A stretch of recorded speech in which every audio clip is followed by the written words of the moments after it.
Hello and good morning. Now, good energy is quite contagious. Of course. And we intend to spread as much of that good energy to you as we can by getting you focused.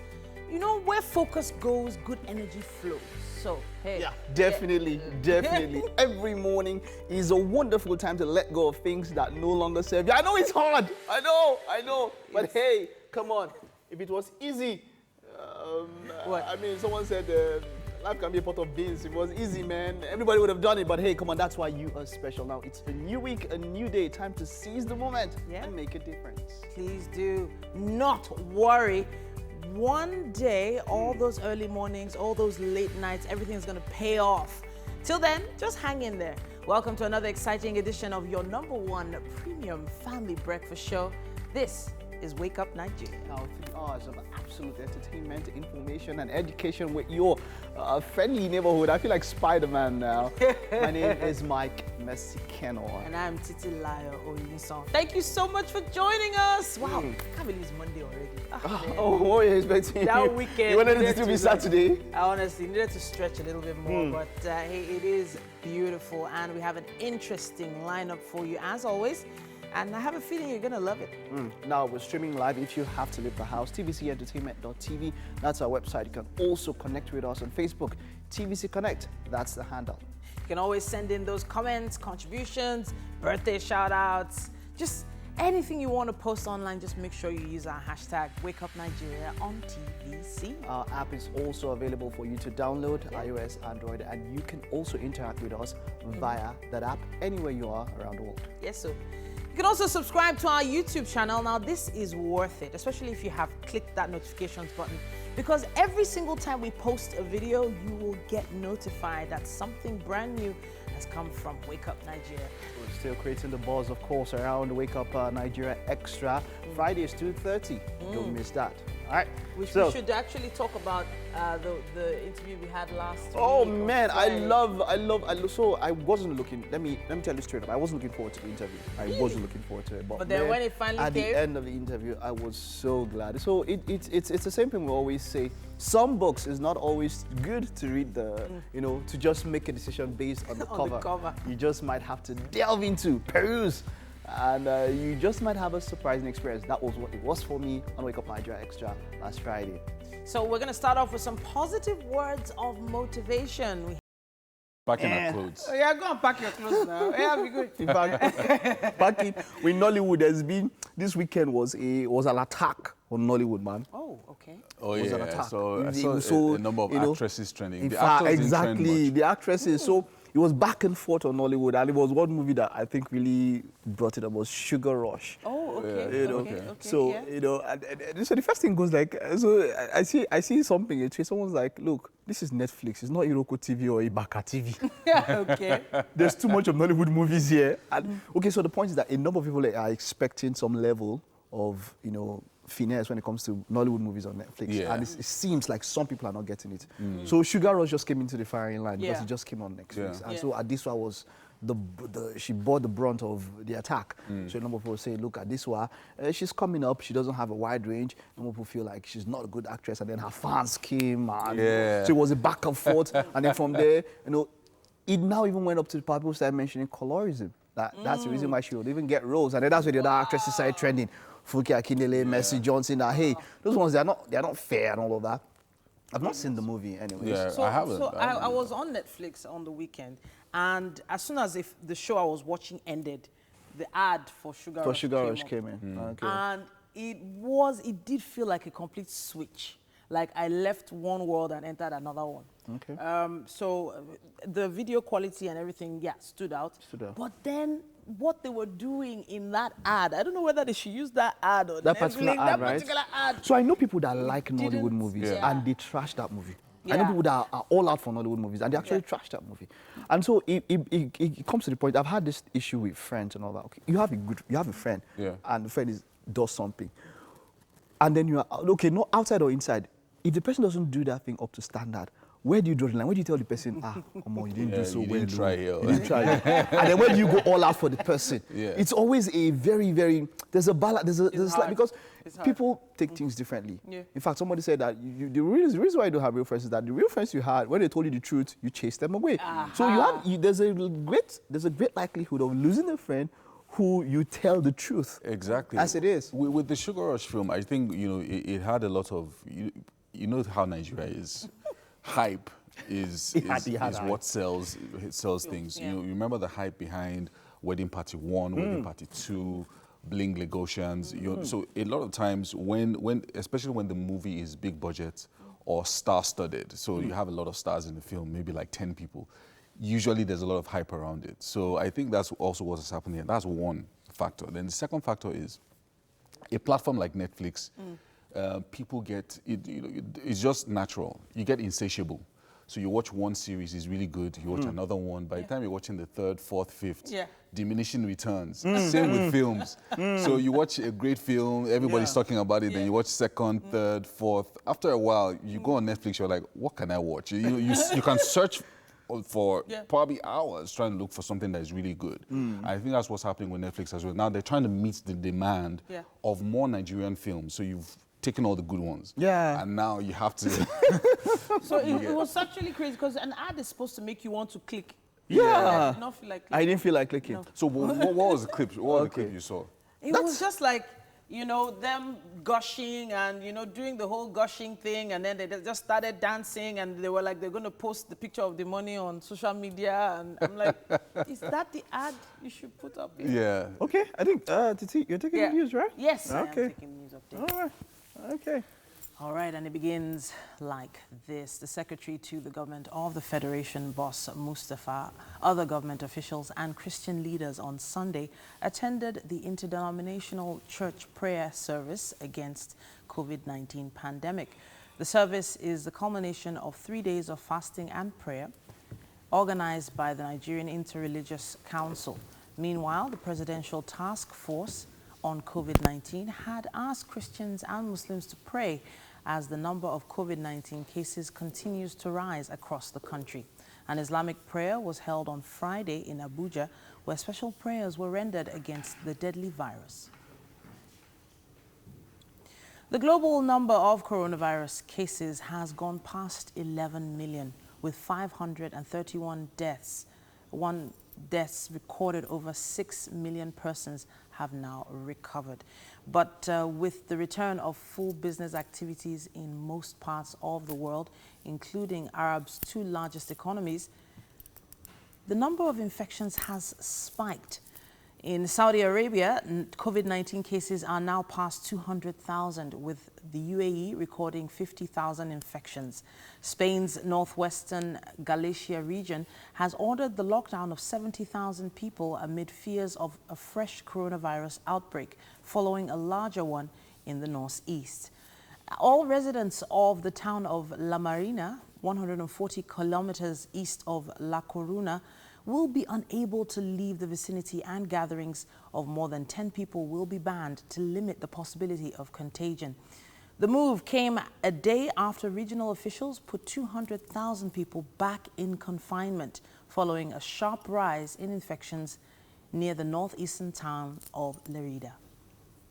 In India, top tourist attraction, the Taj Mahal, will remain shut as the country reported about 25,000 cases and 613 deaths in 24 hours, the biggest daily spike since the first case was detected in late January. The surge took India's total tally to more than 673,000 cases and 19,268 deaths, pulling the country closer to surpassing badly hit Russia, the world's third most infected nation. On the African continent, Malawi's President Lazarus has called off planned Independence Day celebrations and drastically scaled back on his inauguration ceremony following a spike in coronavirus infections. The president cancelled stadium festivities and shifted his inauguration event to a military barracks to be witnessed only by 100 specially invited guests. At least 23 persons have been killed after a boat capsized along the Benue River.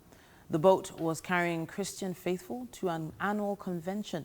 Search and rescue officials, including men of the State Police Command, have been deployed to the scene of the accident. At the moment, the 2 persons have been rescued. Some are still missing, while only 1 body has been recovered. Still on security issues, President Muhammadu Buhari has condemned what he calls the dastardly attack on an aid helicopter of the United Nations in the Northeast. In a statement, he describes the incident as yet another desperate rearguard action by Boko Haram terrorists who have been under intense pressure from the military. He reassures the international community that the attack, which claimed the lives of 2 persons, including a 5-year-old child, would not go without severe consequences. He says the security of foreigners and Nigerians remains his top priority and will not leave any stone unturned until the remorseless enemies of humanity are eliminated. To Asaba, Delta State capital, where the chairman of the Nigeria Labour Congress, Goodluck Ofoburuku, has been abducted. The Labour leader was intercepted by unknown gunmen as he was driving out of his residence near the Ibusa axis of Ughelli-Asaba Expressway. Secretary of the Union in Delta State, Innocent Ofonyede, says the kidnappers are yet to establish contact with the family of the victim. And that's it on the news updates for this hour. I'll be taking a quick break and return with sports. Quite a number of stories in the papers this morning. We are going to be starting, of course, with the online version of the papers. I have the headlines from the Punch. If I'm not mistaken, today is the 6th of July. Yes. Okay, just confirming. Because sometimes I just feel like July just started. It's already the 6th of July. Yes, indeed. Goodness me. Yeah, it was 4th of July weekend last weekend. Okay, yes. Now it says, now the first thing I see here is how Ghana bulldozes Nigeria. I'm wondering what that story is about. It also says here, no region can produce Nigeria's president alone, Ohaneze. It says here, Buhari ignorant of happenings in presidency, according to Fayoshe's aide. It says here, land, you know what, let me skip that one. Boko Haram attacks on UN helicopter won't be without presidency, without consequences, according to the presidency. Bandits kill 2, abduct Katsina APC chief, 5 others. INEC sends non-sensitive materials to 18 Edo local governments. Let me see, what else do we have here? Systemic disorders and assisted reproductive technology. There's a story on that on the cover of the Punch. Then it also talks about IVF treatment being more affordable in Nigeria, according to a gynecologist. We had a doctor talk a bit about that. Last week, actually. If you go onto YouTube, you'll be able to see that interview. It says 774,000 jobs, any value for money. One more here from me. Advancing CBN COVID-19 intervention scheme. That's what we have on the cover of the Punch. Yeah, we've got a bunch of newspaper headlines here and some headline news as well. But it looks like the papers have arrived. Yeah, it does look like they've arrived. Looks like the papers have arrived. And we'll have one of our guys here bring it in. Thank you. As Mr. Juwon. Say hi to everyone out there. Yes, we got it. Yeah, so maybe we should. You took a few, so I'll start with The Guardian here. I've got The Guardian in my hand, and with the headline, Nigeria gets 2021 deadline to stop dirty fuel imports. Government expands oil, gas intervention fund to 135 billion naira. And a few stories here. WHO warns of increasing COVID-19 cases as African nations reopen gateways, and reduce drastically cost of governance or face economic debacle, says Clark. That's Politics on page 14. And Benue COVID-19 committee vice chairman dies of virus. And 5 persons missing in Ebonyi cross-river communal clash, says the Commissioner of Police. And government warns churches against reckless confidence over COVID-19. Experts harp on risk factors, case fatality ratio. Explain why Nigeria, Ghana, others may record lower deaths. And finally, on the cover of The Guardian this morning, we have a photo story of women and children unmindful of health protocols, queue for COVID-19 palliatives distributed by Operation Safe Haven in Gindiri Village, Plateau State, at the weekend. And you can see the photograph there. No social distancing, really, really tight queues. Just one or two people wearing face masks on the cover of The Guardian. It's actually very rare to see pictures like that. You know, most people are all, you know, spaced out.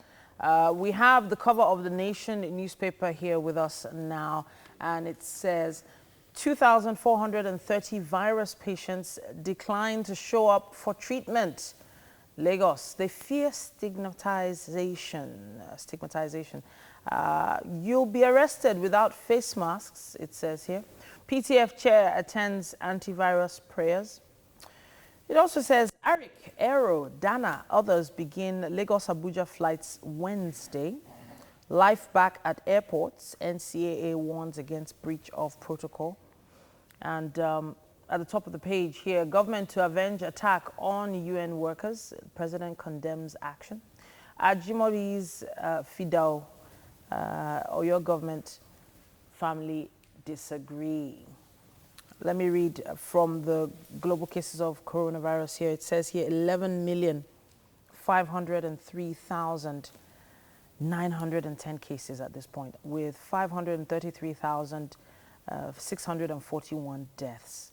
In Nigeria today, the number of cases has risen to 28,711. It's getting closer to the 30,000 mark. I just hope someone is listening right now. And the death toll stands at 645. That's what we have on the cover of The Nation. Well, the Vanguard starts with a big story here. Industries hard hit as COVID-19 upsets Forex market. INE falls 22% to 22.9 billion. External reserves down 17%. Naira depreciates 27%. And corporates besiege black market for Forex needs. Wow. And here, a hard task for APC over zoning party chair. And that's a political story that you'll find in The Guardian this morning. Ajimobi's Fidao family denies Oyo deputy governor access. Wow. And Delta community gives federal government 4-day ultimatum to halt bidding for 57 marginal fields.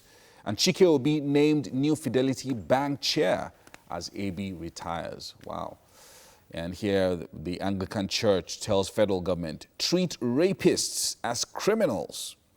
And 21 feared dead in boat mishap in Benue. That's it on the Vanguard. I think we still have time for the cover of this day newspaper here. It says COVID-19 raises Nigeria's e-payment transactions to 11.7 trillion naira, says a report here. Federal government cautions churches against reckless confidence over virus. 544 new cases move tally to 28,711. And yes, moving on here. Reopening of schools unsafe, dangerous, ANAP insists.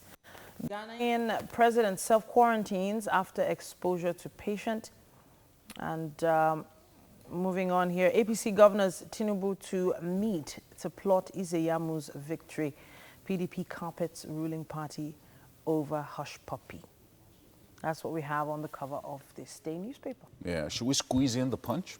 APC power blocks shift battle for party's control to states. And try me if my alleged link with Hushpuppi is proved. And Gige approved 3.4 billion naira NSITF training fund. And Wadume, killer soldiers can't face terrorism charge before court-martial, says Falana. And down here, Ajimobi's family deputy governor disagree on Fidao lockout. LASMA official stabs live-in lover and then commits suicide. Wow. What we're seeing during this lockdown and post-COVID is... Is it really post-COVID yet? Well, not yet. Not yet. Soon enough. It's still ongoing. Very, very soon, by God's grace. We have to take a quick break, though. But we will be back. There's still so much more on Wake Up Nigeria. Welcome back. Now, the rains are here, and you have to be extremely careful with how you manage your movements. That's why we're here to ensure that you get to your intended destination safe and sound, and of course, on time. Because we are able to determine, well, approximately how long it's going to take you to get from one point to, and that's what I'm sharing with you this morning. I have some traffic updates here. The route from Bega bus stop all the way to Victoria Island seems quite free this morning. And it's, you know, suspiciously free. You know, it's kind of like, I don't understand why the road is free. Those kind of things. You have this feeling like, wait, I'm going to get to this place and then there's going to be traffic. But apparently not. It's free most of the route through the Lagos-Ibadan Expressway heading towards Third Mainland. There's not even any delay at the Ojota corner. There's no delay there. But there's a little bit of a slowdown around the Gbagada area. That's the area where you, of course, pass the Gbagada bypass. And it slows you down, but it doesn't stop you. You'll be in Victoria Island in the next 32 minutes if you take off right now. I don't see any other delays except right after the Butemeta junction off the bridge. It'll slow you down a little, but it will not stop you. You'll be there in the next 32 minutes if you take off now. I'm not sure if we have any online updates from the guys in the kitchen. Anything for us? Just a few. I just want to have a look at one or two places. Roads are generally free. So the usual troubled spots around Ikorodu are not too bad this morning, even though, I mean, there's still a bit of traffic there. One or two people are complaining. I'm seeing that online because of the roads that are being fixed, obviously. So Ikorodu, you know, if you're going to the island from that area, you can leave now, and hopefully you should be there in less than 2 hours. That's what I'm seeing. And but apart from that, I think everywhere else is free. Even the notorious Lagos-Abeokuta expressway coming into Lagos is free as well. I'm seeing that online. Okay. So yeah, that's what I'm seeing from right here. For some reason, it just feels like an angel is passing over Lagos because it is free if you're moving from Ajah area to Victoria Island as well. No major trouble areas at all along the Lekki-Ekpe Expressway. It'll slow you down at the traffic lights, but go past Lekki Conservation, no traffic. Agungi, no traffic. Freedom Way Junction, no traffic. All the way down to Lekki Phase 1 roundabout, all home free. You probably slow down a little bit when you pass the Lekki toll gate and you're trying to enter Victoria Island to get onto Uzumba Mbadiwe. Now, that particular junction is most likely a traffic light, but as long as you don't take the alternative routes, you'll be in VI in 35 minutes if you leave Ajah now. So estimate about 35 minutes and you'll be right there. I'll be heading into the kitchen to meet the guys. Yep. Okay. So that you were talking about the story on Hushpuppi. Yeah. And the fact that I don't know whether to talk about the audaciousness of what they did over the past few years. Or look, it's just crazy. It is. The skill behind it, what they would have had to know for them to be able to effect a lot of these activities that they did over the past few years. It's absolutely amazing. You know what making me hacking into someone's system, and some of these servers are secure servers. I'm talking about bank servers. Secure. You know, hacking into a bank server and transferring money. There was a story. One of the stories I read over the weekend was that a European bank, you know, they've been sending emails back and forth, And one of his guys, because you know they work in teams, there's one in Canada, there's some in Europe. So one of the guys hacked into the bank, right? And then did a transfer to one of Hushpuppi's accounts in Turkey. So from one country to the other. So did the transfer and then deleted the transfer history on the bank server. Wow. Right?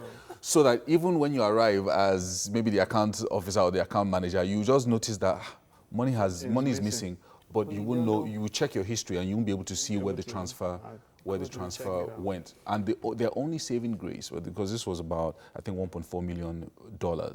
The only saving grace was that when they got there, where the receiving bank flagged it. So it held the money. So the money was already in the account, but they flagged it at the receiving bank just to confirm over 24 hours that, okay, was this transfer actually effected from you guys? And then those guys then raised the alarm that, oh yeah, money is missing. Money is missing. And the money was transferred back. Wow. Wow. So wow. This is inside the bank, like you entered the bank. So, you know, the news broke, you know, when the news broke on Friday, Saturday into Sunday about Lazio, you know, because they had already, FBI had already stated that, okay, these guys were just in the process of scamming a club of 100 million. And we're thinking, so the story has been going around which club, and of course, football fans have been using it to catch trips, you know. Yeah. Like everybody else say, it's Arsenal now. Those ones, you know, they come, they know, you know, let's go, man, you know, let's go Chelsea. I mean, in this period, first of all, you have to think, how many clubs have 100 million now? You need to spend with all of this, you know. But then this one now of Lazio and all of that. You see, the thing is that it's an intelligent network, and it's a very wide network in over, say, 12, 13 countries, people in different places, you know. And how they're able to put up all, like you said, BEC, mail scam. I just know that a mail is coming from here. I intercept it. Like I said, I can hack into it, and then the original mail that's coming, I block it and then send my own. So you don't get any confirmation. I say, okay, I'm going to send you a mail, and the mail came. You understand? But it came with different account details. Why? Because I'd already blocked your own. This is what Invictus did as well, right? And all that. Something close to it, you know. But all those, but you know, but you know, this guy's own is just is off the hook. It's off the hook. Like it's off the hook. It's on another dimension. I'm wondering now. So I saw this on a group, and it was actually a pastor that was asking. So if Hushpuppi asked for forgiveness, would you forgive him? Well, you're not God. Yeah, no. I'm saying maybe you're one of the people that he scammed. Would you forgive him? Is he deserving of any kind of forgiveness at this point? I don't think for now the discussion should be about forgiveness. Yeah. You don't think so? Go anywhere near. It should be more of, I think, restitution. Restitution, in the first place. How do you restitute for so much? Well, yeah, it's a lot of money. So what you try to do is the more recent frauds that can be traced to certain bank accounts. So you saw that maybe $500K was paid into a certain bank account, and it's recent, maybe in the last 3 or 6 months, and it's still there. Of course, that one you just return it. Just start paying back. So you start paying back until you get to maybe. You have to pay it back. Yeah, you pay back. You pay back. Portions and then of course, of it. and then of course, you punitive measures, man. You have to go to jail. You have to serve maximum sentence. You have to, and enjoy yourself while you're at it. Wow. I think one of the challenges that we really have now is the fact that there are entry points now for different kinds of fraud. You know, and so there's the credit card, the credit card networks, the hacking, which is becoming increasingly brazen and also more popular with young people. You know, initially, you know, people didn't really bother about hacking. They'll just send you a scam mail. So if you fall for the scam, that's your business. But now people are actually, you know, doing more of the hacking and going into bank accounts and different things like that. So it's becoming really crazy, and the attractiveness of what you will get when you have a big payday is also, I think, one of the problems or one of the things that makes it so attractive. So I'm just thinking about all this money. So one person having all this money, I don't know how many beds can you sleep in? How many cars can you drive at the same time? I don't know, it just makes me think, what is the mindset? Okay, so apart from greed, obviously. Yeah. But what is that mindset of just amassing so much wealth constantly? No, I think you got to a point where, you know, it became like a drug. You just you get a rush from it, I guess. Maybe that's your natural high. You just get your natural high from... What the people with money want. What? Yeah. What More money. More money. That's it on our What's Up and About. We'll just take a short break now. Of course, we'll be back with tech. It's Monday, and hopefully you're fully awake right now. You've woken from the weekend slumber. If you haven't, perhaps maybe a cup of coffee could help you out, maybe. And now welcome to the second lap of the show. And now I believe you enjoyed the first hour. It only gets better with every passing minute. Yeah, it does. This entire show is specially prepared to lift your mood and take you to the right space of a world of endless possibilities. Yeah, we remain numero uno in the #1 and family entertainment breakfast show, Wake Up Nigeria. Yeah. Now, of course, as you go about your daily routine, please keep all necessary hygiene standards. Wash your hands, take your sanitizer around with you, and your face mask. Facebook and Instagram will remind you to use your face mask and, of course, to maintain a healthy lifestyle. Yes, so please, you owe it to yourself, you owe it to your family to stay safe till the very end. My name is Titi Onyison. Mike Mexicano is mine. Stream the show live, tvcentertainment.tv. That's the website. TVC Connect on Facebook. Yeah, you can also subscribe to our YouTube channel. In fact, it's highly recommended, especially if you're going to be on the move. You'll be able to catch up with some of our video clips from shows, the show today and shows past as well. We're not alone though. Yeah, Yomi's about to tell us who's in the kitchen with him this morning. Yeah, I got somebody special in the kitchen. Her name is Debbie Scott. She's a chef. And you can see that she's very colorful here. We can see some. Say hi to the guys, just wave. Hello, Debbie Scott. How you doing? Yeah, very nice, very nice. I'm seeing chicken and some carrots. Who's supposed to be in the kitchen today? Is it Titi or myself? Whether your name is like your food is going to be or Shapra, that's very, very yeah. Yomi is going to be showcasing his skills in the kitchen with the chef today. Oh, I'm in the kitchen? Yes, oh, you are. Nice. All right, and now very soon we'll be taking a stroll down memory lane to see some very significant moments in history on This Week in History. Yeah. All right. Very nice. Just picking up from the Hushpuppi discussion. Yeah. I think we should do more, either as media or as society, to play up the positives of online work. So if you're doing, whether you're working as a graphic artist or a programmer or a web developer, you know, there are many different things. Even the marketing. Yeah, market. There are many different things you can do now online as a young person, and age is not a restriction as long as you're good at it. So you can be 16 years old or 17.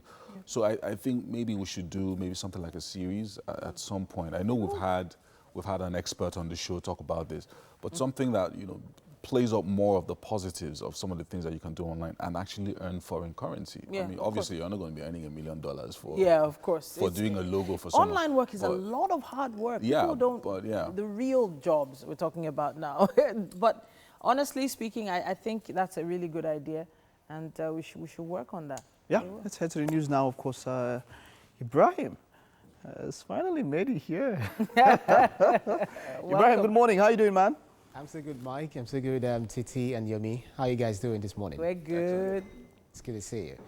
All right, the global number of coronavirus cases has gone past 11 million, with 531 deaths recorded, and over 6 million persons have now recovered.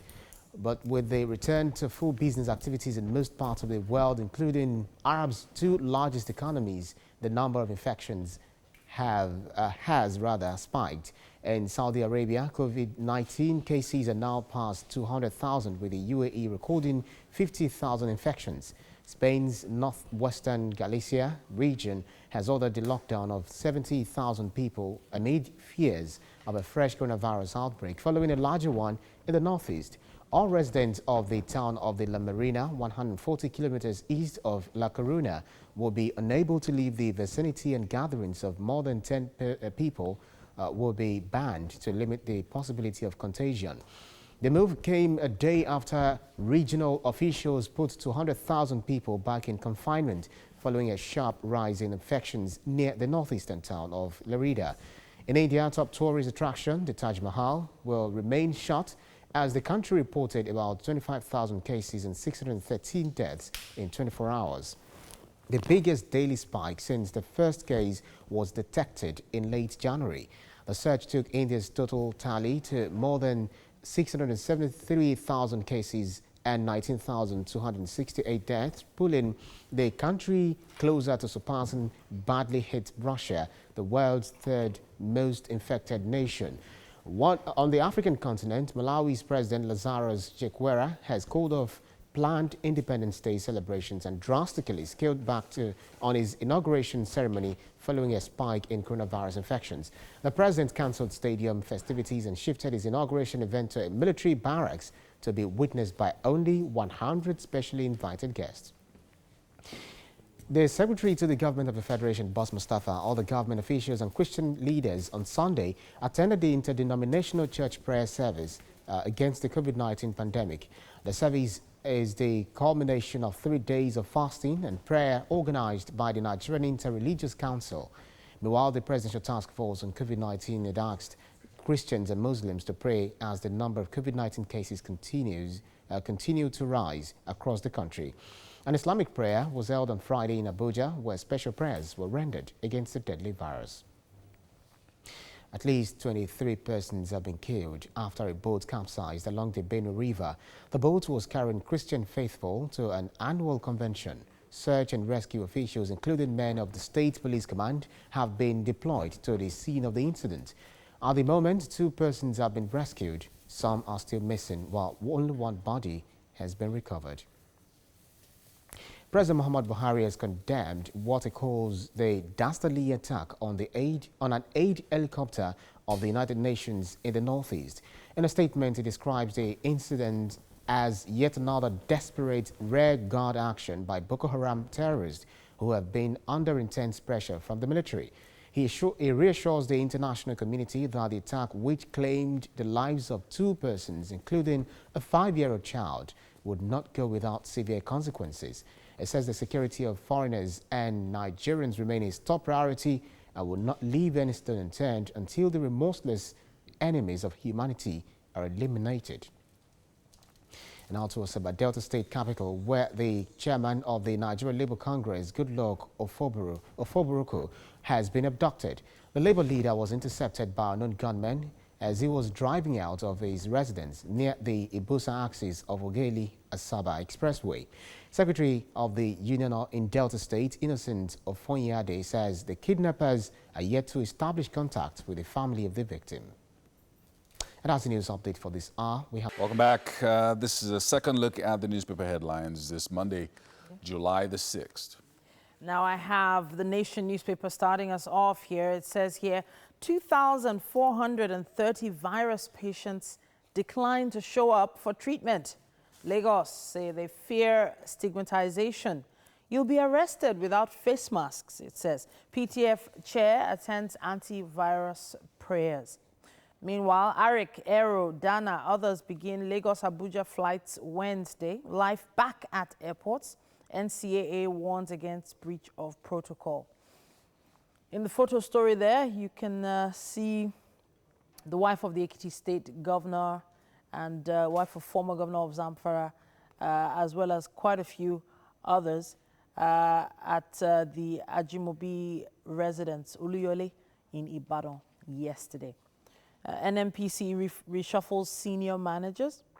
And on the global cases of COVID-19, it's hit 11,503,910 cases with 535,640 deaths so far. In Nigeria, the number of cases has risen to 28,711, with the death toll standing at 645. I'll move on to this one at the top here. Government to avenge attack on UN workers. President condemns action. Ajimobi's Fidao or your government family disagree. And finally, It says here, Fidelity Bank appoints Chikeobi as chairman. That's what we have on the cover of The Nation. All right, the Punch got the headline, APC power blocks shift battle for parties control to states. Zamfara, Ondo, Imo, warring groups defy Buhari's order to withdraw suits. You can find that story on page 2 of the Punch this morning. Reps summon banks, others over $30 billion forex racketeering. Wow. Try me if my alleged link with Hushpuppi is proved, says Dogara. Ngige approved 3.4 billion naira NSITF training fund, says management. And Wadume, killer soldiers can't face terrorism charge before court-martial, says Falana. And 21 missing in Benue boat accident. Lagos toll rises to 7. Ajimobi's family, deputy governor, disagree on FIDAO lockout. That's it on the Punch. I have the Guardian newspaper here with me, and it says here Nigeria gets 2021 deadline to stop dirty fuel imports. Government expands oil, gas intervention fund to 135.8 billion naira. The story starts there on the cover and wraps up on page 6. WHO warns of increasing COVID-19 cases as African nations reopen their gateways. Reduce drastically the cost of governance or face economic debacle, says Clark. That's on the politics pages. And Benue COVID-19 committee vice chairman dies of the virus. I'll wrap with this. Government warns churches against reckless confidence over COVID-19. Experts harp on risk factors, case fatality ratio, and explain why Nigeria, Ghana, others may record lower deaths.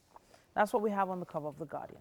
The Nigerian Tribune's got the headline, COVID-19. Some Christians exhibit reckless confidence, says the Secretary to the Government of the Federation.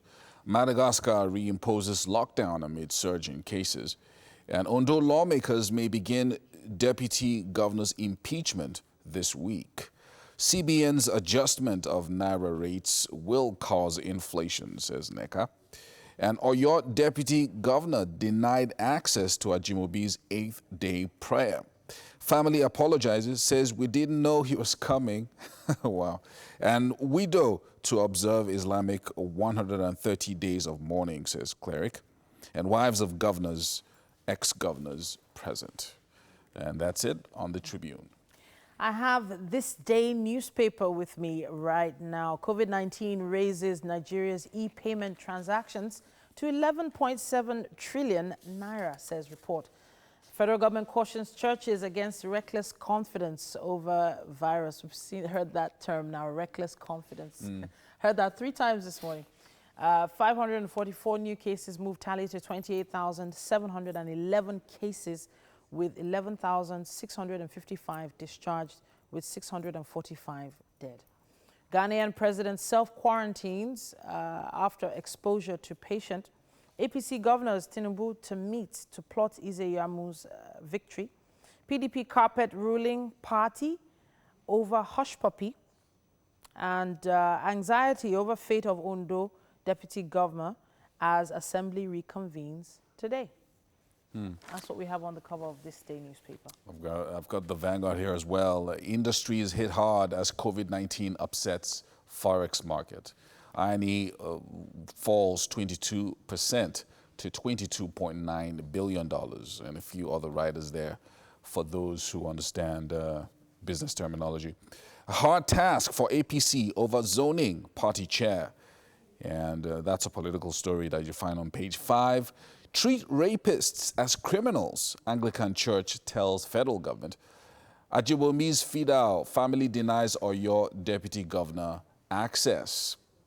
And a Delta community gives federal government 4-day ultimatum to halt bidding for 57 marginal fields.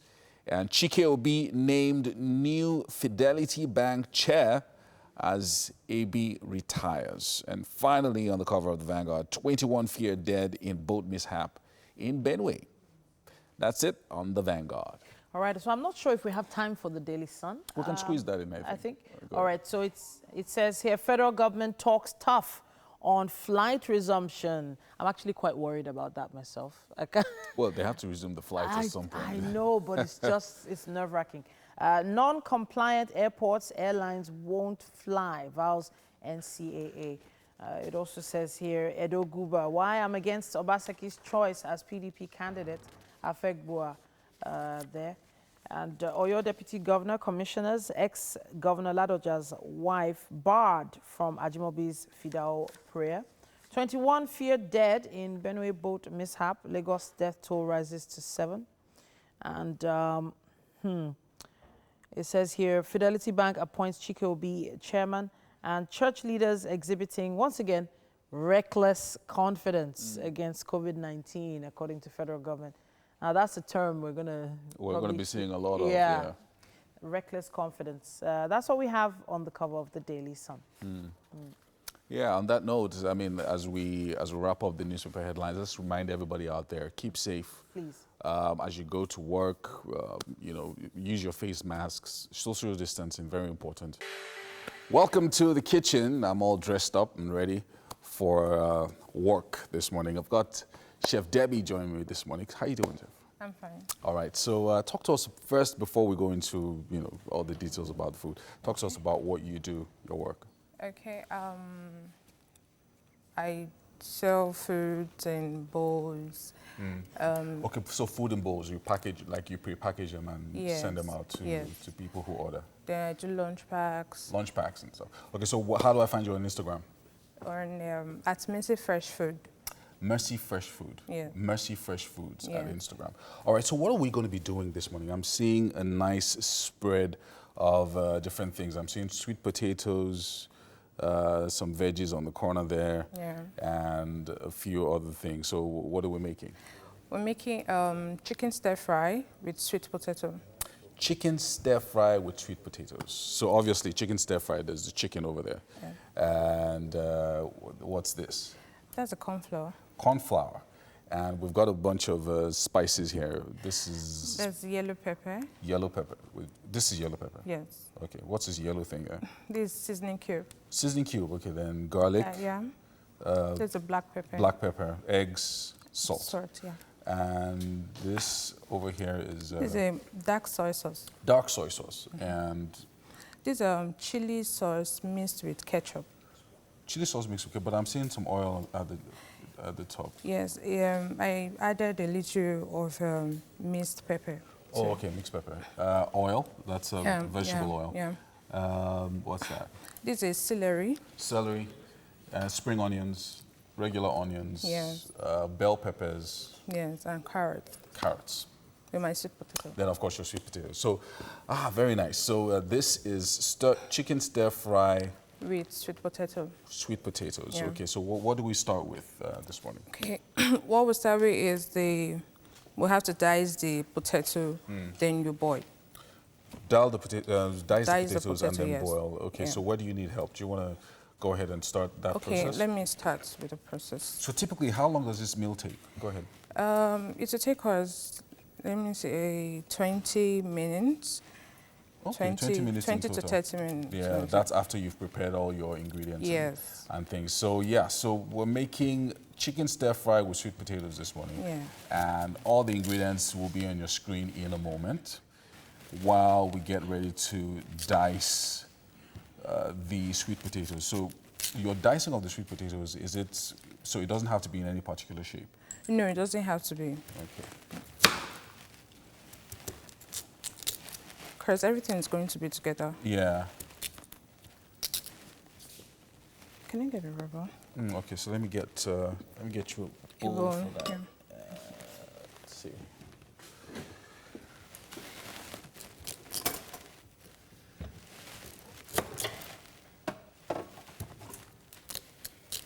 So we're going to put everything in this bowl once we're done.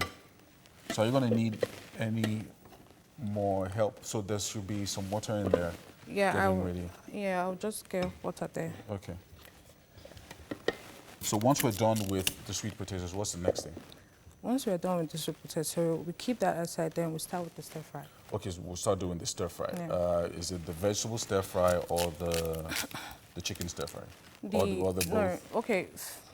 before we do the stir fry, I'm going to dice the chicken and marinate it. Oh, okay, so we're dicing the chicken and marinating as well. Yeah. Okay, so maybe we can do a little bit of, what do they call it now? Division of labor. Okay. You can start getting ready with the chicken. Let me finish cutting this. Okay. Okay. I'll do that. It's very helpful in the kitchen. So let's chop this up here.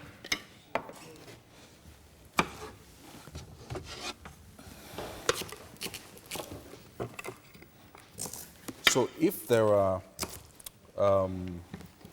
alternatives, are there alternatives to this kind of meal? Say, for instance, I don't want to use sweet potatoes. Can I use yams? Yeah, you can use yam. You can do the stir fry and just do your noodles. Oh, okay. And then with the chicken, I can use turkey or beef or anything, any regular thing? Yes, but I prefer using the boneless chicken. Oh, yeah, typically you use the boneless chicken for that. Stir fry, yeah. And then how long are you going to marinate the chicken, typically? Into 5 minutes. About 5 minutes? Yes. Okay. Then, obviously, the sweet potatoes. Yeah. So this standard meal, right, will be for how many people? This can go for 7 people. But it's just a standard meal since it's breakfast, so yeah, to go for 7 people. For 7 people. And it typically takes 30 minutes, you said? Yeah. Not that we'll try it at home and in 2 hours we're still not done No, yet. when you are done cutting or chopping all your veggies and... so if you're using it for breakfast, probably it's better to do some parts of it the night before. Yes. Like if I'm doing this at home, I just marinate my chicken overnight. Right. So yeah, when I'm about to do the stir fry, so I just fry. I don't have to start cutting and marinating again. Right. Okay, so my work is done here with the sweet potatoes. Okay, thank you.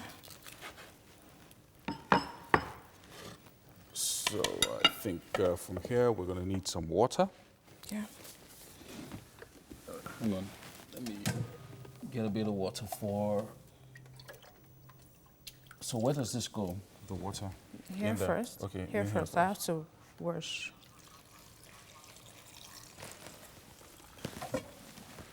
All right, so while we're getting ready to move the sweet potatoes into the pot to boil, we're going to be heading over to Titi, who's ready for some history lessons for us. Hey, Titi. Yeah, Yomi is having fun in the kitchen today. Thanks so much for cutting those potatoes. Really, that's one of the hardest parts of cooking for me. Potatoes, I don't like it. Now we're moving on to take that trip down memory lane. And July 10th, 1893, Daniel Williams performs the first successful open heart surgery without anesthesia. The son of a barber, Daniel Williams founded the first black-owned hospital in America and performed the world's first successful heart surgery, which took place on Chicago's South Side on July 9th, 1983. The patient was James Cornish, a young man with a knife wound to the chest from a barroom brawl. The surgeon, who had gone into medicine because he disliked earlier work as a shoemaker's apprentice, was Dr. Daniel Hale Williams, rather. So just imagine, way back then, no anesthesia, no help, performing an open heart surgery, and the patient survived. Amazing, unbelievable. And guess what? It was by a black man. July 12th, 1957, U.S. Surgeon General Leroy Burney connects smoking with lung cancer. Now, this is very significant. As an epidemiologist, Burney understood the gravity of statistics showing a steep increase in cardiorespiratory illnesses tied to tobacco use.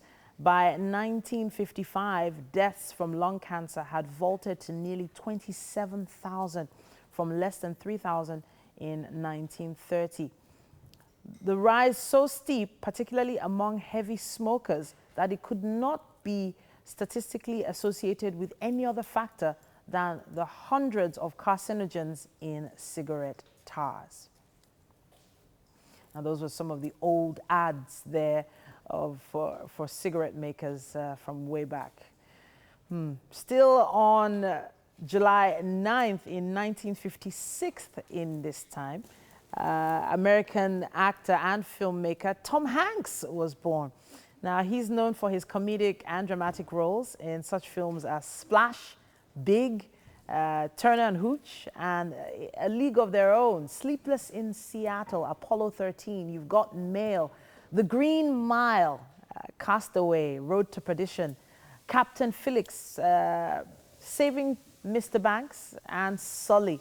Of course, Forrest Gump cannot be forgotten there, and he also starred as Robert Langdon in the film series Da Vinci Code, and he is the animated voice of Woody in Toy Story, the Toy Story series. Let's watch a bit of that. That there's Forrest Gump, Coach. Just a local idiot. I never thought it would take me anywhere. They even put me on a thing called the All-America team, where you get to meet the president. Forrest Gump there. Run, Forrest, run. Great movie. July 9th, 1877, the first ever Wimbledon tennis championship began. Now, the first official lawn tennis tournament was a men's singles only tournament, and it held at the All England Croquet and Lawn Tennis Club in Wimbledon, London. It was the first official lawn tennis tournament and was later recognized as the first Grand Slam tournament or major. The winner won 12 guineas and a sterling silver cup worth 25 guineas. 12th of July, 100 BC, Julius Caesar, Roman politician and general, 100 BC was born. Now, he was born to a patrician family of Julie of Rome, who claimed his descent from Venus. The marriage of Julius Caesar and with Calpurnia gave him a political boost, and his desire to become a great conqueror was fulfilled when he led several expeditions to different parts of the globe. Julius Caesar, with an army of 40,000 Roman soldiers, led an expedition to Gaul, and at that point, Gaul consisted of present-day France, Netherlands, Switzerland, Germany, and a portion of the British Isles. Caesar returned home to Rome with Cleopatra in October of 45 BC and saw the prevailing disorder in Italy. The entire administration that he had set up had been ruined during that time that he went for his expedition. So while he was out conquering the world, his own city was crumbling. Yeah, so hopefully that history lesson has hit home. That's all we have time for on This Week in History for today. We're going to... All right, thank you for staying with us. And yep, it's Monday morning. And of course, a dose of motivation is definitely what you need to take you through the week. We have Larry Olushola, who is the founder and chief catalyst at the Olushola Lanre Coaching Academy, Mind, Emotions, and Behavioral Change Academy. Now, he's renowned for his extensive array of works of coaching, publishing, and keynote speaking with individuals, organizations locally and internationally. And this morning, he'll be talking to us about purpose, identity, and vision. Good morning, Larry. It's great to have you on the show this morning. Good morning. It's great to be on your show this morning. You know, right. Wake up. Yeah. It's always a pleasure. So now our overlying topic is 4 critical things you need to survive, thrive, and succeed in difficult times. But this morning, we're looking at purpose, identity, and vision as one of those 4 things. That's what we're looking at, right? Yeah. Yes, that's what we're looking at. You know, we're in very difficult times, very chaotic times all over the world. And people are asking, how do I survive this COVID-19 pandemic? How does my business, my career, how do I survive it? People are asking beyond survival, how do I thrive? And beyond thriving, how do I succeed? And so, you know, that's why Wake Up Nigeria is put together this series, because you know, they are up to solve the problems that people have. And I'm really excited that, you know, I'm one of the, speakers that are going to be helping to help people solve these critical issues. All right, now, purpose, that's something that a number of people find it very hard to understand. What do you mean by purpose? How do I find my purpose? Especially in times like this, some people just feel like surviving is enough. Purpose, let's start with that. What exactly is purpose? How do you find your purpose? How do you go about living a purposeful life?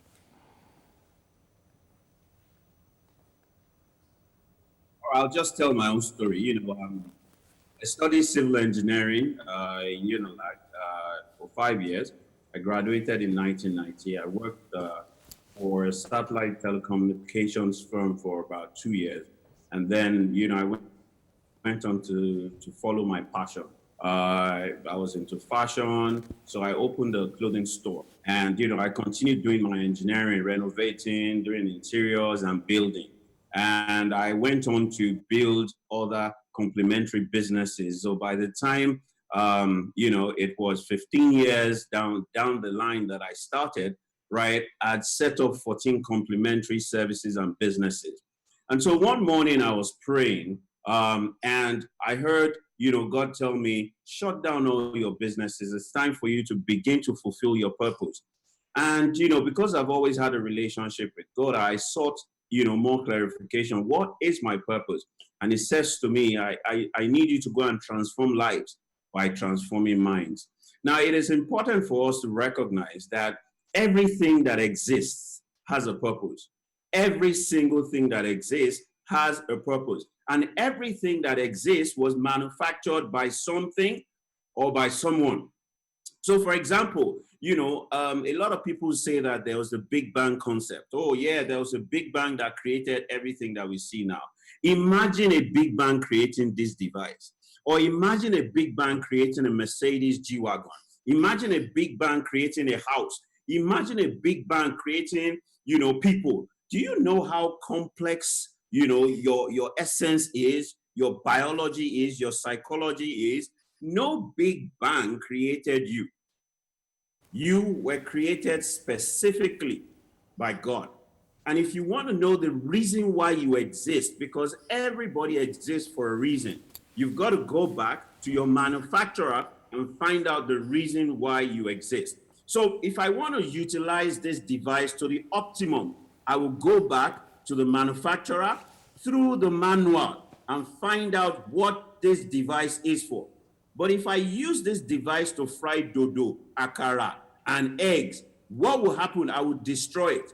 Now, a lot of people are putting themselves to abnormal use, abuse, and that's why they're not functioning optimally.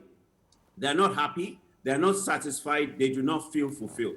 Now, it is important for you to know your purpose because your purpose also correlates with your identity. I say to people that birth and life announces the beginning of purpose, and death announces the end of purpose. Now, I have a few things here. This is a knife, right? But not every knife is the same. This knife is different from this knife. And now I'm going to identity and I'm correlating it with purpose. Okay. Now, this is a knife that cuts things. This is a knife that you eat with. If you go and eat at dinner at a fancy restaurant and you ask for this knife to eat, they're going to look at you and say that you are bush. Very true. This knife does not go with eating. This knife goes with this. This is what it is created for. So if you take this knife and you want to eat with this, people are going to know that you are putting this knife to abnormal use and you may injure yourself. Okay. Now, it is important for us to recognize that. Now, also, it is important for us to know that we need to sit down and ask ourselves some fundamental questions. Number one, what problem am I passionate about solving? What situations can I not look past? I must comment on it. It makes me angry. Or, you also ask yourself, what am I passionate about? How about, Larry, how about someone who says, nothing makes me angry. I'm okay with everything as it is. I've not seen anything that makes me decide to want to make a change in a particular sphere or something.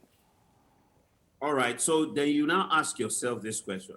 what have people always asked you to help them with?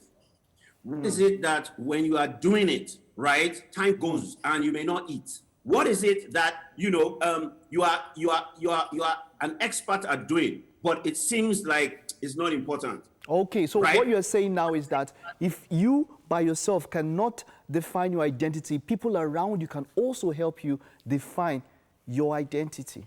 That's what you're saying, right? Purpose.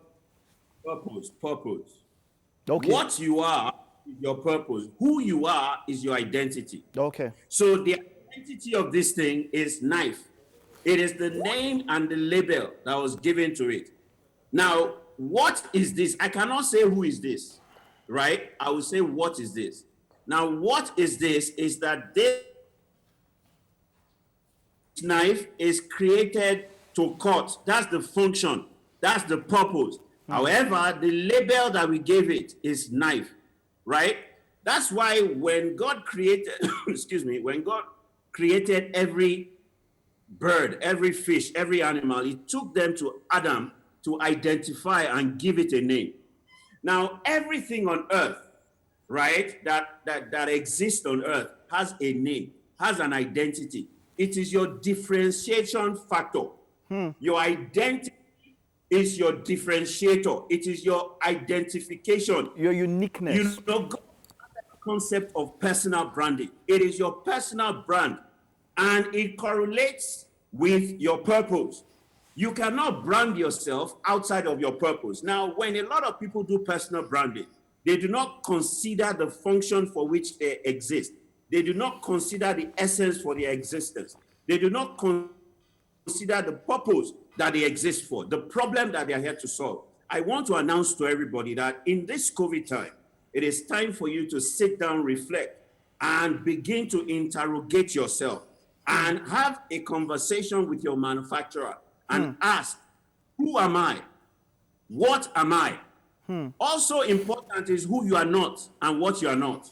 Because you may want to be many things, or many people may want you to be many things.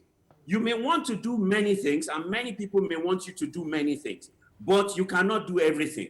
There is a purpose for your life.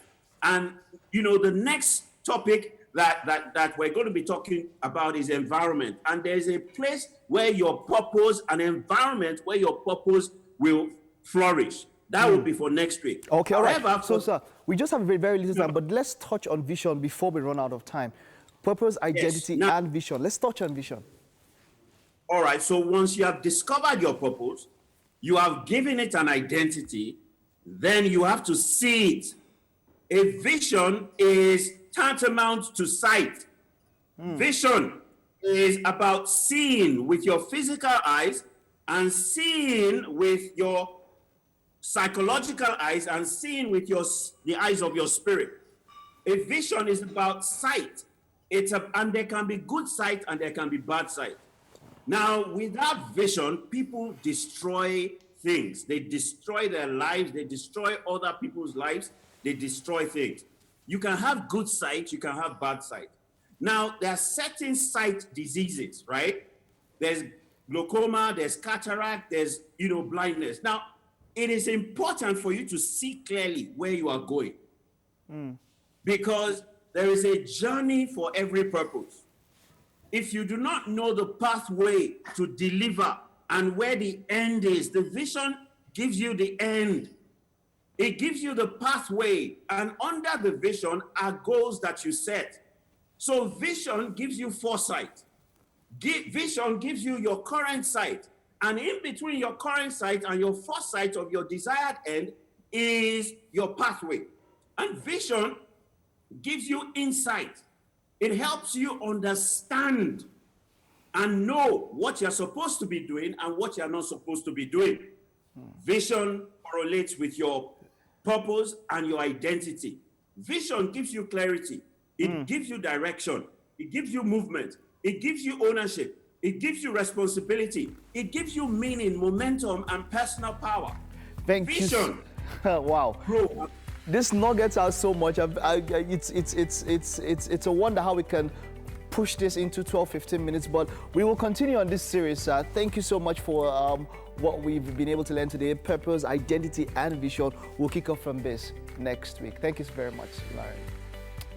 Thank you. All right, that was Lzaro Lushola, and of course, I hope you're able to learn something and glean something from that. We'll definitely have this video on YouTube for those of you who want to go back to this and get something from this. We'll take a recess now. When we get back, the final lap of the show will kick off. Pull you into their storm. You need to pull them into your peace. Compliment people, magnify, their strengths, not their weaknesses. Yes. Motivational spirit. Don't leave me. Wow, really? Take Titi with you wherever you're going. Of course, that's some wonderful, wise words this morning.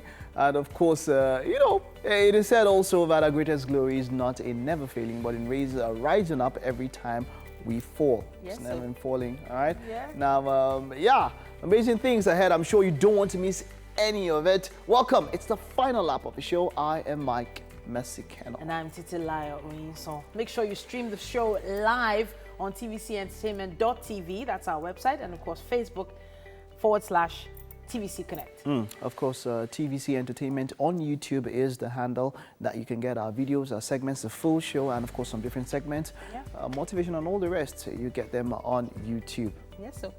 Now, you need to make sure you join us on all our social media platforms. They're there for you to interact with us and us to interact with you, of course. Now, we'd love to know what your plans are for the rest of the week. What was trending over the weekend, how you feel about it, some of the conversations we've been having already on the show. We would love to hear your opinion. It's actually very valuable to us. Just make sure you use our hashtag #WakeUpNigeria on TVC. All right, Chef Yomi, of course, and sous chef Deborah Scott. I thought you guys weren't going to come to the kitchen. Chef Yomi and sous chef. Yomi, I love that red, that flowery thing on your apron. Don't take it off. Don't take it. I look like a middle-aged dad. It actually fits you. So weird. So something really nice is happening here. We have our sweet potatoes getting ready, chicken, and all of it is just going to come together in a few minutes. But we're not going to be in a hurry. We'll wait for you guys to come to us, and then we'll do the final all those things will setup. come together in one plate. Yes. In one plate, man, guys. I mean, it's okay. Awesome. Well, okay. So, Kanye West for president.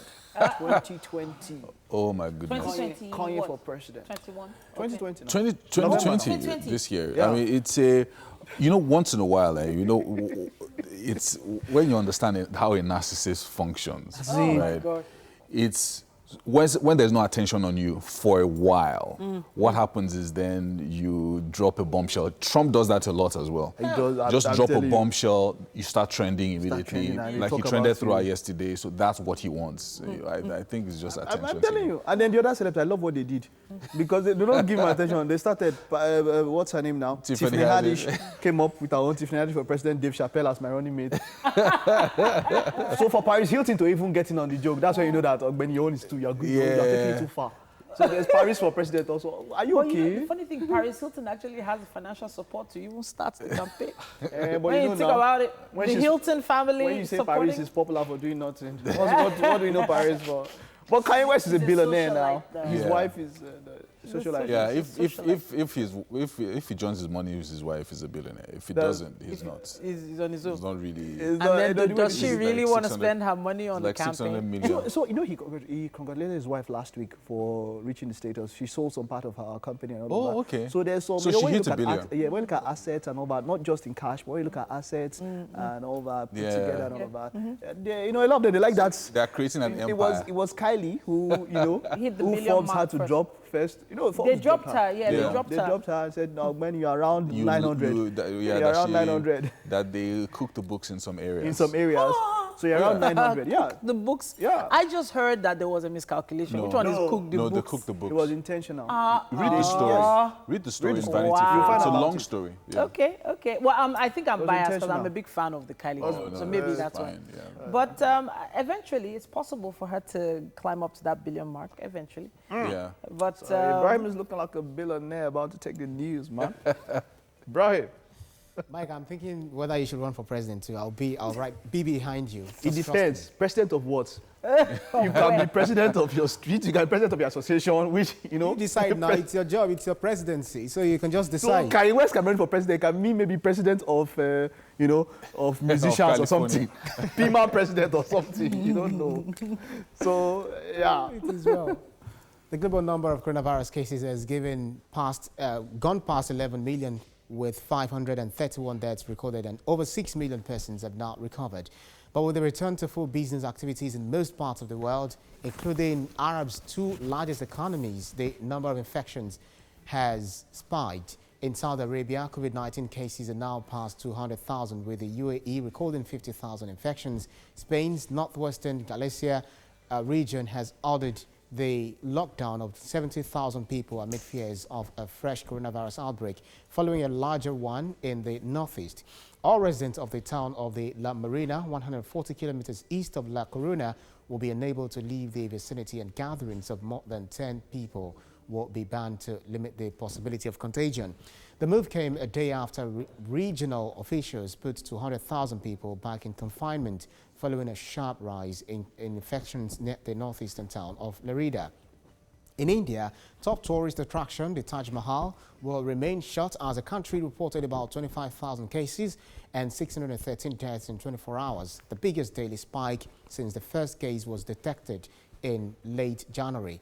The surge took India's total tally to more than 673,000 cases and 19,268 deaths, pulling the country closer to surpassing badly hit Russia, the world's third most infected nation. On the African continent, Malawi's President Lazarus Sequeira has called off planned Independence Day celebrations and drastically scaled back on his inauguration ceremony following a spike in coronavirus infections. The president cancelled stadium festivities and shifted his inauguration events to a military barracks to be witnessed by only 100 specially invited guests. The secretary to the government of the Federation, Boss Mustafa, other government officials and Christian leaders on Sunday attended the interdenominational church prayer service against the COVID-19 pandemic. The service is the culmination of 3 days of fasting and prayer organized by the Nigerian Inter-Religious Council. Meanwhile, the Presidential Task Force on COVID-19 had asked Christians and Muslims to pray as the number of COVID-19 cases continues to rise across the country. An Islamic prayer was also held on Friday in Abuja, where special prayers were rendered against the deadly virus. At least 23 persons have been killed after a boat capsized along the Benue River. The boat was carrying Christian faithful on an annual convention. Search and rescue officials, including men of the state police command, have been deployed to the scene of the incident. At the moment, 2 persons have been rescued. Some are still missing, while 1 body has been recovered. And as the news today on Wake Up Nigeria, we go over to the kitchen. Yomi, what's really cooking this time? Well, thank you so much, Ibrahim, for the newscast there. Something very nice is cooking. And I've got Chef Debbie Scott here with something really special. Chicken stir fry with sweet potatoes. Yeah. All right, so we already cooked the potatoes. And we started cutting up, we cut up the spring onions over here. The carrots are already all nice and diced over there. And what we're doing here? We're going to dice the celery. Okay, so we're going to dice the celery, and then after that, we'll probably toss the chicken into the pan. Yeah. Okay. So why don't I do this while you take care of the chicken? Okay, so we're just gonna, now this meal takes about 30 minutes, you said, to prepare. And if you're just joining us, maybe we'll put the ingredients for you on the screen so that you can see it. But it's a pretty simple meal. And you spiced the sweet potatoes. I did. So what did you put in there? It was the yellow pepper, and that's the dry yellow pepper with the black pepper. Okay, so just those 2 things. You didn't put any salt or anything? Yeah, I put a bit of seasoning cube and salt. Okay. Now you crack the egg, so what are you going to do with that? So I'm going to mix everything together here. Okay, in there, before frying it. Yeah. Nice. I'm almost done with the celery. Okay. So I cut up everything and hand it over to you, right? Yeah. Okay, I'm seeing onions here. What are you going to do with the onions? I'm going to dice the onion. Okay.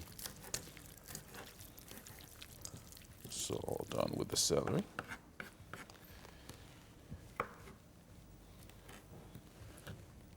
Okay, so nice and neat. Okay, so I don't know how you want these onions diced. I want in strings like that. Straight? So yeah. this way? No, you have to cut them. Like in the middle? Yes. Okay, like that? And then like that? Yes. Okay, cool. I'm getting really good at this, sir. It's nice. All right, so that's the... Okay, we're about to put the menu on the screen. And it's pretty simple. Chicken stir fry with sweet potato, eggs, garlic, soy sauce, white onion, purple onion. You're going to tell me the difference between white and purple onions. Okay. Yellow peppers, red bell peppers, green bell peppers, salt, carrot, corn flour, chili sauce, spring onion, sweet potato, vegetable oil, boneless chicken, and seasoning cubes. And that's it. It's easy for you to make this pretty simple meal. So what's the difference between the white onion and the purple onion? The white onion, people usually use it for stir fry. Okay. It doesn't have the kind of aroma the purple onion has. So the white onion is milder. Yes. Why the purple is strong. Okay, so that's good to know. But white onions are not that easy to find, are they? Or you can just find them anywhere? No. You can't find it anywhere. It's not easy to find. Okay. So I'm just going to cut this up. Let me know what to do with it once I'm done. I need this on. Okay, so you want me to power the burner there? Yes. Okay, so while I'm getting ready to do that, we're going to be taking a break. And of course, there will be more on this chicken stir fry. Welcome back. Now we're going to be doing a little bit of a business discussion this morning with our regular Oluwatobi Ali. Now he is a speaker, a business management consultant, and author. Now he's also a certified coach in many different areas. And this morning we're going to be looking at a number of things relating to the business and of course the art of negotiation, which is really, really important, especially as we're going into, a different kind of world where a lot of things that we're going to be doing will be online. How you doing, Oluwatobi Ali? Yeah, morning, Yomi. Long time. Good yes, it has. Yeah, we haven't gisted in a while. You've been with Mike for a few weeks now. Yeah. And I see your suits have become sharper. So talk to us now. Negotiation is a big deal. Over the past few weeks, you've talked to us about getting your business online, making sure that you're able to provide services and customer care and all of that. But sometimes people are unwilling to pay for your service, and it seems like you always have to come down on your pricing, even though it's a lot of times not to your benefit. How do you go about this art of negotiation? All right. So I like to look at business more like from a perspective of war. So I like to say business is war. So you and your client, or you and that business, if it's a business to business, it's kind of a war. You want to know who has, the best loot and stuff like that. Just that it's a bloodless war. And basically, there are many skills, but I'll just be touching on some basic things that, we can do in terms of negotiation and how to get the best results. Because as it is, it's almost like for it to be a win-win, especially a win for you, there is an art of communication that is important. I might also be using some war quotes, but it's just to make us understand. But the first and most important thing when it comes to business is that you must listen more and talk less, right? So the challenge many times is that people just want to talk about what their deal has to offer, how good their deal is. They want to talk about their experiences. They want to talk about the different clients that they have. But once you get to the negotiation table, what that means is that to some degree, that other party is already interested in what you have to offer. So what you should be looking out for is to listen to their views, to their concerns, and to their objections. Because the truth is this, if you just keep talking about your merit or keep talking about how good your deal is, what happens many times is that you almost sound like a sounding brass. So it's always good to understand the key interest and concerns of the other side, and even find out the places in which they are flexible. Because right now, the truth of the matter is that there are many things that are going to change in terms of pricing, the way people do businesses. So for their clients and even their new clients, the first most important step when it comes to negotiation is they need to be able to listen to what is the pain points of the other side, and they are supposed to be able to respond in such a way that is favorable to the other side, so that it can be a win-win situation for the both of them. All right, now, Toby, one of the things that I know happens a lot, especially in Nigeria, is that people want to pay very little for good quality. So True. I know that you're good at doing rendering a particular service or making a particular product. So let's say you're a tailor. Yes. I know that you're good at sewing shirts, and maybe your pricing for you to make good profit is 10,000, but most people would want to pay much less than that, maybe 3,000 or 4,000 for the same quality of shirt and the same standard. How do you convince people to pay what you're worth in terms of the product or service that you are selling? Okay, so for that, I think that should be like my number 5 or number 6. The thing is this: first and foremost, there's this that is very important. You need to know who has the leverage. Now, if they are dying to have your product, right, it means you have the leverage. Now, if also you are going to give, or they are going to give you a considerable amount of money in terms of exchange, that means they have the leverage. So you first and foremost need to know who has the leverage. If your product is a must-have, then you should not back down on the price, right? And if they are going to give you like a considerable amount because of how good your product is, it's smart to just be a bit flexible in terms of your payment structure. And something very important to answer that question also is that you must have a walk-away price. Let me just look for that. You must have a walk-away price, because the truth is you never over-concede. The time you over-concede, what happens is that you are going to, that deal is probably not going to be favorable for you, and you're probably not going to be able to give your best. So you must be willing to walk away if the price is not good enough for you, if you understand what I mean. Yes. Now, okay, talk to us about, so we've talked about business owners, we've talked about people who market products and things like that. Talk to us about someone who's looking for a job. So somebody has been out of work for a while, and his last salary was 100,000, and suddenly he gets a job, and they want to pay him half of that. How do you negotiate up?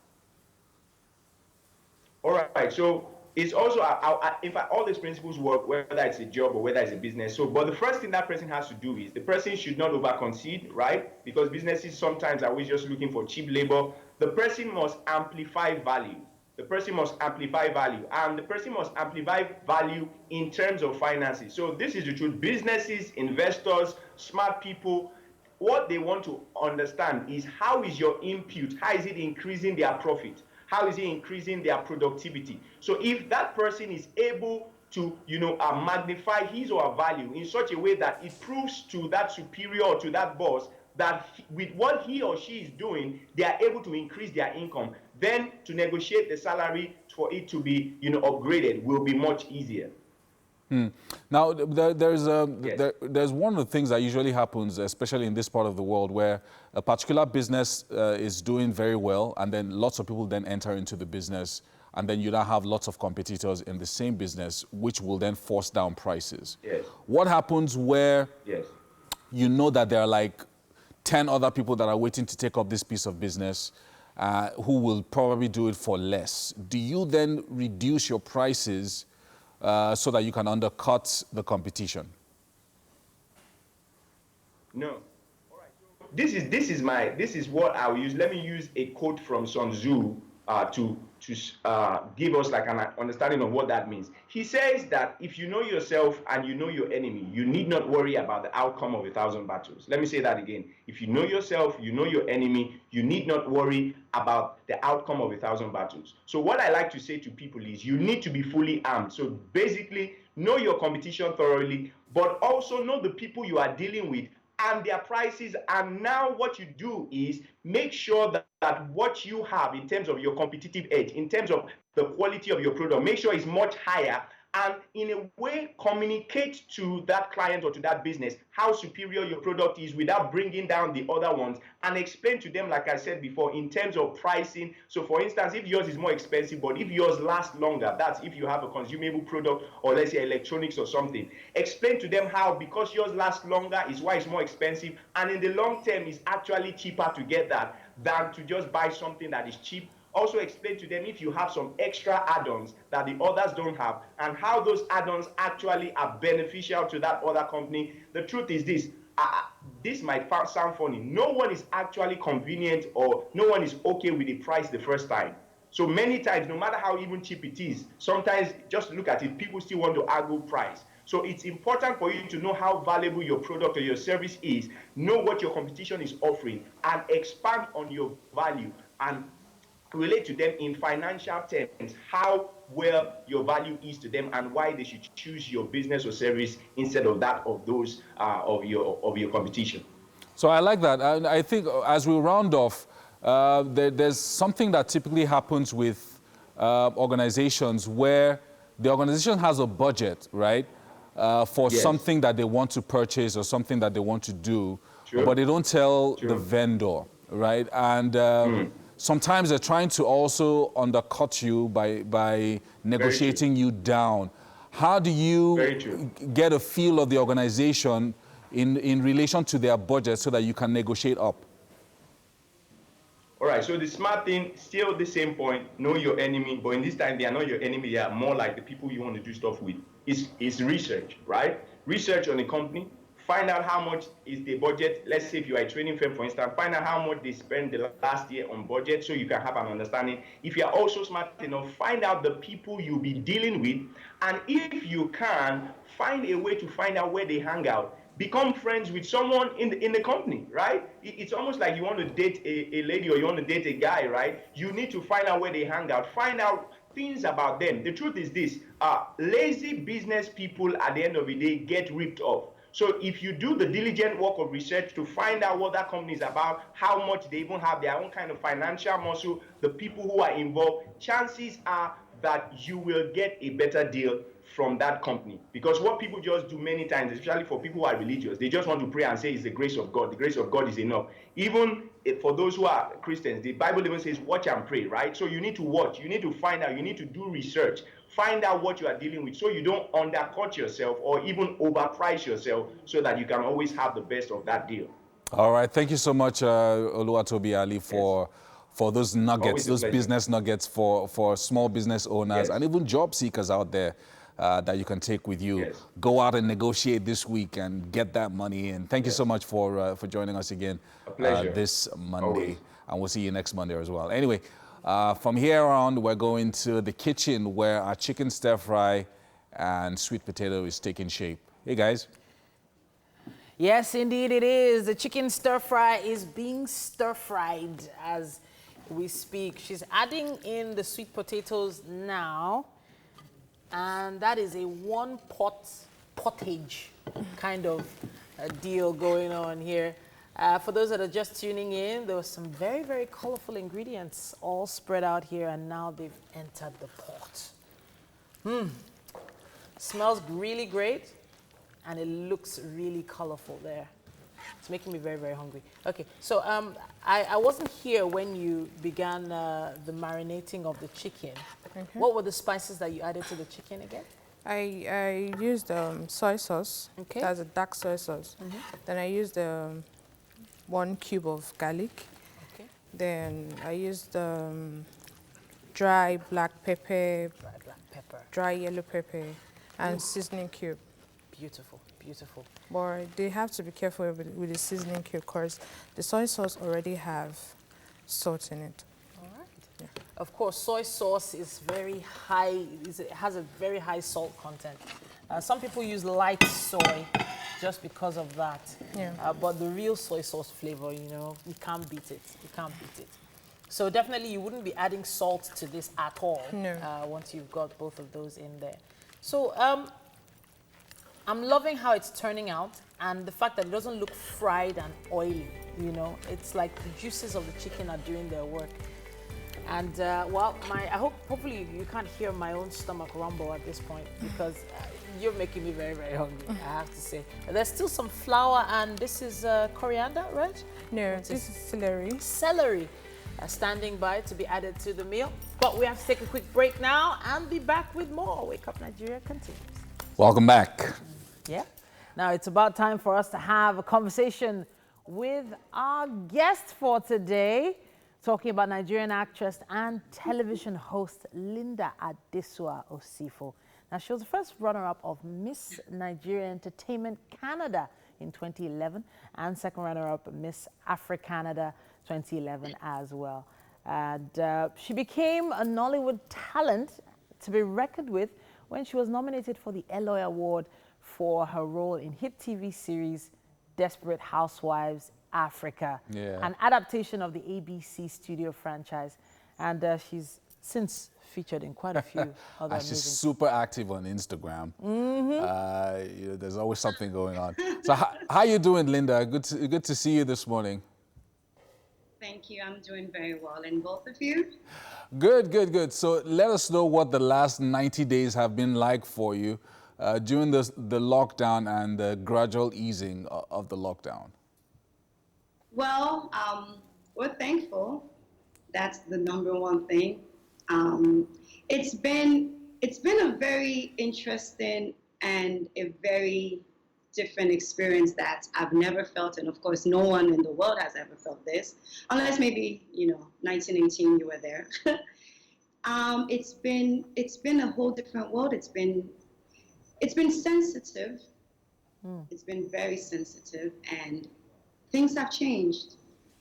I would love to know what you found out about yourself during the lockdown. Did you learn new things about yourself and about who you are?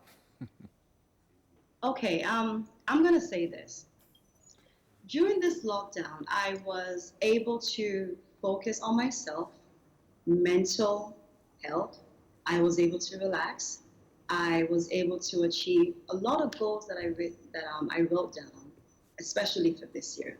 I wrote trying to get a bit healthier, so I can feel more within myself. I achieved that. So in other words, it's just a little bit of, things you take down on your paper and pen. I wrote I am trying to lose some weight, and I achieved that. I wrote I am trying to accomplish having this, something personal, and I achieved it. I also wrote that I'm trying to be more within myself, pray more, because we never have enough time. We're always running. By now, I would have been somewhere on set at this time. So trying to pray more, trying to have more time for the things that I love doing. And I have been doing that as well. That's really good. I know that quite a number of people who, they want to be like you.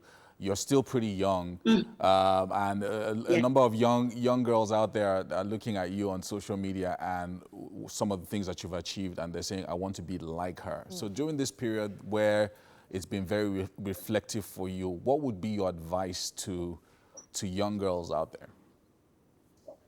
What would be your advice to young girls out there?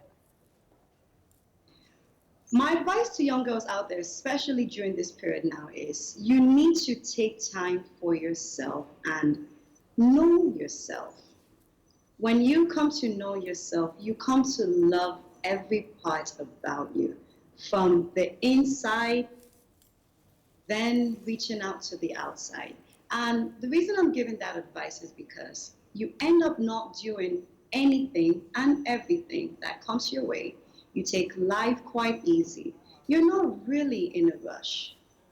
You're not in a rush to get the things that are not so valuable. You're not in a rush to focus your energy on things that will not bring growth to you. But rather, you're more focused on what you want to do, which is you. So you have more time because you're not having distractions. Okay, speaking of distractions, You know, during the lockdown, a lot of people discovered that they were looking for a romantic distraction during that time. You know, they were hoping for some comfort during that lonely period. Did you have one? Were you staying alone during the lockdown, or did you have company? I'm gonna be so honest with you guys. I need, not that I need it, I still need the comfort, because I still think the lockdown is still going on. Yeah. You can't really have guests. I hope it's still going on from the way it looks and from the numbers. So it's just, you know, we're adjusting to things. I was so lonely. I was so scared. My family doesn't live in Nigeria, so they're overseas in Canada. And this was the time where I wished I had my family around. I just wished I had my. Yeah. I wanted to cry. I wished I had my siblings. I wish I had like my sister that could then take my pictures and everything and say, okay, are you ready to take your pictures now? Like, let's go. I just wished I had. Yeah. Now let's talk about your projects. I mean, did you have I know that there were a number of films that you were scheduling to work on before the lockdown, and a number of other projects. So talk to us about these projects and what we should expect, whether any of your movies are going to be out between now and December. Right. So while the lockdown took place, I was supposed to have 3 films that should have been out in cinemas. One on Royal, then 2 called Lemonade. And the other one, which is called Son of Mercy, is supposed to be coming out. However, everything is shut down. On Royal came out, it came out March 20th. And that was the exact period that the pandemic hit Nigeria. Not the world, but for us here in Nigeria, that was when we had the lockdown. And same with Lemonade, it was supposed to have been out around that March, and we're waiting for that to come out and see how things are. I had some projects that the lockdown canceled, so we're picking up. Things are gradually opening up. It's a bit tough now because you can't easily be free the way you used to. You can't just hug all your crew members, even though you miss them and you want. I really want to touch on that freedom because in quite a few of your roles, you know, you've had some unique love interests and even love scenes. I can't kiss no more. I cannot kiss again, no. You can't? I can't kiss, so at least no. I can't, so I'm afraid, no. Because when I kiss, I make it so real. It's quite passionate, you know. So now anyone calling you on set is not calling you in for any love scene at this point, right? No, let's because just now the action this period you're closer to God. You're deeper in the spirit, in the things of the spirit. Pardon? I said this period you're closer to God and deeper in the things of the spirit. So none of that love interest on set. Yes. Okay, so we're going to be wrapping up soon, but you know, I would love to hear what is happening now post-COVID. As soon as you know you're set to go, what are your plans? Post-COVID. Well, I would have loved to say, first thing I want to do is get on a flight and travel. Probably travel to like 5 countries, countries that I never knew existed. That's what I want to do, because you just need to enjoy this life so much and as much as you can. Then, of course, trying to achieve the things that I've always been procrastinating about. I've been working on a brand, something that's still a bit on the low. And with the pandemic that happened, it just literally made me realize, okay, you have to do this. And this is not the time where you always procrastinate, because you just don't know tomorrow. And when you get a date, when you get a moment, do it. Just go for that thing. If it doesn't work, it doesn't work. But this time, you shouldn't have excuses. Wow, thank you so much. So thank you so much, Linda, for joining us this morning and taking this time out. Well, we would have offered you breakfast, but we're sorry you're over there and we're over here. The food comes to us this time. But thank you so much. We can't wait to have you back in the studio when the lockdown is over, completely over. And yeah, that was Linda Osifo. Nice way to start a Monday with her bright smile, I have to say. Yes, indeed. She was so sunny this morning. Really nice. Okay. All right, so the food is finally ready. Oh, chicken stir fry with sweet potato. So talk to us about that nice meal. Okay. Why does it look so small, Mike? I'm not really... I don't know. I thought it was... You don't know. Is that enough plenty? What?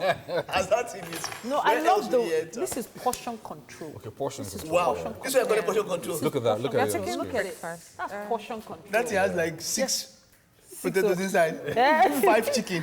This is portion control. Tell us how it happened. I like 12 carrots. Okay, after boiling the sweet potato, we kept that. Then we started with the stir fry with the carrot, the celery, the bell peppers, the onion, the garlic, and all that. So we were done. It's not a crime to cook it for yourself. It's portion control. Portion control. So it's my turn today to test the food. So guess what? Something special is happening today. Oh yes, of course. Morayo. Yeah. Morayo Afolabi, the host of Your View right here on TVC turns 40 today.